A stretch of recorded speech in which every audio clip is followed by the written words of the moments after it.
मुख्यमंत्री थे 2 बार, सरकार तो बना ली, एक बार बहुमत से, एक बार मिली जुली, लेकिन उस वक्त भी भारतीय जनता पार्टी के शीर्ष नेतृत्व ने अपने ही मुख्यमंत्री का विरोध अंदरूनी ढंग से किया है।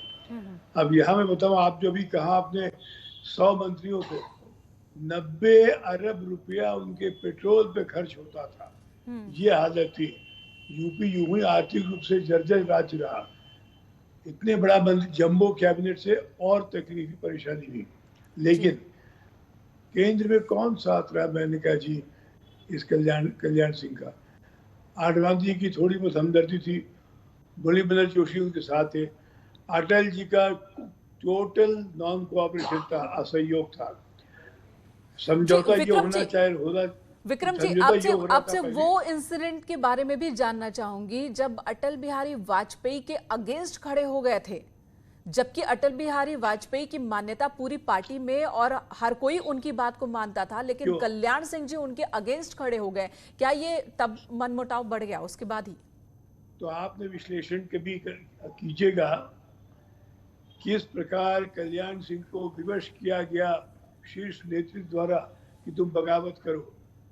मायावती से जब सरकार बन रही थी तब सुझाव ये था कि भारतीय जनता पार्टी का मुख्यमंत्री बनेगा, फॉलोड बाय बीएसपी।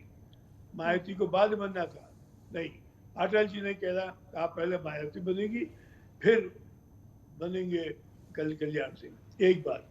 दूसरा क्या हुआ, 3 सितंबर को जब बाढ़ आई तो हर मुख्यमंत्री से रपट मांगी जाती है कि क्या कितना नुकसान हुआ।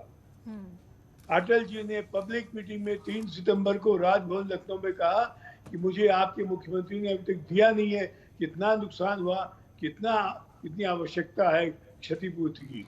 मैंने कहा what was the consequence? Ashok Priyadarshi IAS joint secretary prime minister's office Lucknow के DM रहे, उनके दस्तखत से एक चिट्ठी उसी शाम को आधे घंटे बाद कल्याण सिंह ने जारी की। पूरा खाका जमा किया गया था प्रधानमंत्री कार्यालय में, इतना नुकसान हुआ यूपी को, ये क्षति हुई है। उसके बावजूद भी प्रधानमंत्री भारत का राजभवन में खुलेआम कहता है कि मुख्यमंत्री ने कोई लिख के दे दिया हमको। ये अपमान नहीं है? इंदिरा गांधी ज्योति बसु की लड़ाई समझ सकते हैं प्रधानमंत्री मुख्यमंत्री की।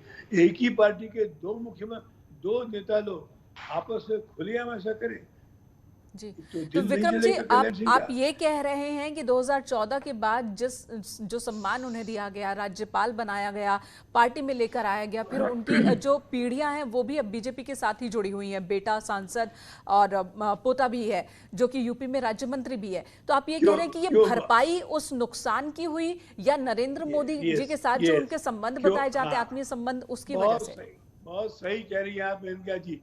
मुख्यमंत्री प्रधानमंत्री बदल गया था क्योंकि राम और रोटी को जोड़ने वाला मुख्यमंत्री उसी से मिलता जुलता राम रोटी को जोड़ने वाला प्रधानमंत्री बना। चाय वाला आया था वहां। इन दोनों में एक वैचारिक साम्य था, एक तादाद भी था, एक हमजोलीपन था कि हम लोग उस वर्ग के लोग हैं, हम लोग जो शोषित रहे सदियों से।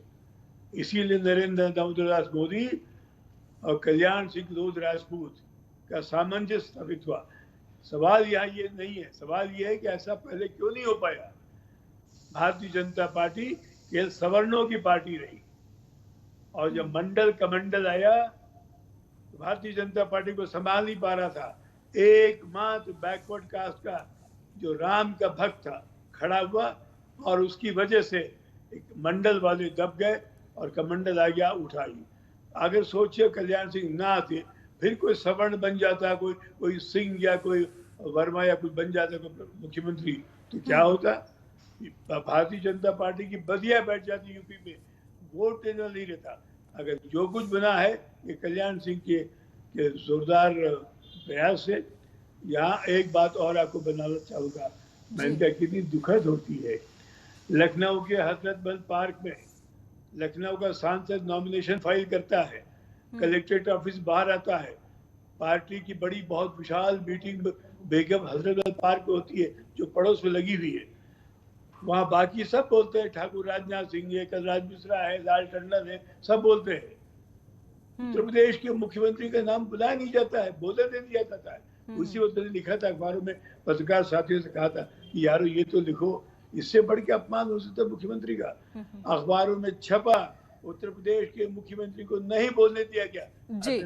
जी, लेकिन वो इतिहास था, और एक इतिहास ये भी है कि उसके बाद वो पार्टी से जुड़े, उन्हें बकायदा मान मनोबल के साथ पार्टी से जोड़ा गया और उसके बाद उन्हें हर वो सम्मान देने की कोशिश बीजेपी ने की है जिसके वो हकदार थे। और जैसे कि उनकी इच्छा थी, एक भाषण में उन्होंने खुद ही ये बात कही थी कि मैं बीजेपी के साथ हूं, रहूंगा और मरने के बाद भी चाहता हूं कि पार्टी ही मेरा अंतिम संस्कार करे। और वो तस्वीर हम देख रहे हैं कि सीएम योगी